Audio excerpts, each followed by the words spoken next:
Hello दोस्तों, आपका VK history classes में आपका स्वागत है।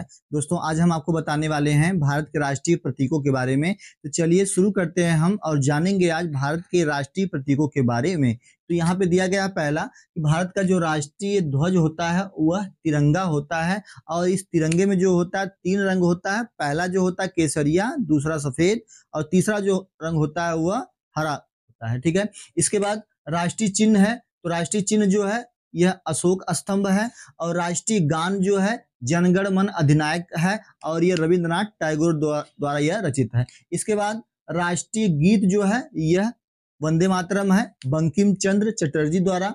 इसके बाद जो राष्ट्रीय भाषा जो है वह हिंदी है और राष्ट्रीय पर्व जो है तो राष्ट्रीय पर्व जो है 26 जनवरी, 15 अगस्त और 2 अक्टूबर, यह जो हमारे देश के राष्ट्रीय पर्व है, राष्ट्रीय त्योहार है। इसके बाद राष्ट्रीय पशु जो है तो राष्ट्रीय पशु जो हुआ बाघ है। इसके बाद राष्ट्रीय पक्षी तो राष्ट्रीय पक्षी जो है वह मोर है। ठीक है, और राजकीय पक्षी की बात करेंगे तो वहां पे सारस हो जाएगा। ठीक है, इसके बाद यहाँ पे दिया गया है राष्ट्रीय खेल। तो राष्ट्रीय खेल जो हुआ हॉकी है। राष्ट्रीय फल की बात करें हम तो वह आम है। ठीक है, इसके बाद यहाँ दिया गया है राष्ट्रीय फूल के बारे में। तो राष्ट्रीय फूल जो है वह कमल है। इसके बाद राष्ट्रीय सर्वोच्च पुरस्कार वह भारत रत्न जो होता है हमारे राष्ट्र का सबसे सर्वोच्च पुरस्कार माना जाता है। राष्ट्रीय ग्रंथ जो है वह गीता है। राष्ट्रीय नदी जो है वह गंगा नदी है जिसकी लंबाई 2525 किलोमीटर है। ठीक है, इसके बाद जो राष्ट्रीय वृक्ष है यह वट वृक्ष है जिसको हम लोग बरगद का वृक्ष कहते हैं।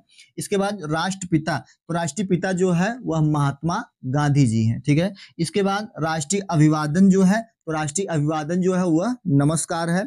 इसके बाद फिर राष्ट्रीय मुद्रा जो है वह रुपया में है। ठीक है, तो यह था भारत के बहुत ही महत्वपूर्ण जो भारत के राष्ट्रीय प्रतीक हैं, जो भारत के राष्ट्रीय चिन्ह हैं, जिसको हमें अपने भारत के बारे में, उन प्रतीकों के बारे में हमें जानकारी होनी चाहिए। तो आई होप दोस्तों कि यह आपको बहुत अच्छे समझ में आया होगा। तो चलिए बस आज के लिए थोड़ी सी इजाजत दीजिए, फिर मिलेंगे इसी तरह से एक और नए वीडियो के साथ। तब तक के लिए जय हिंद।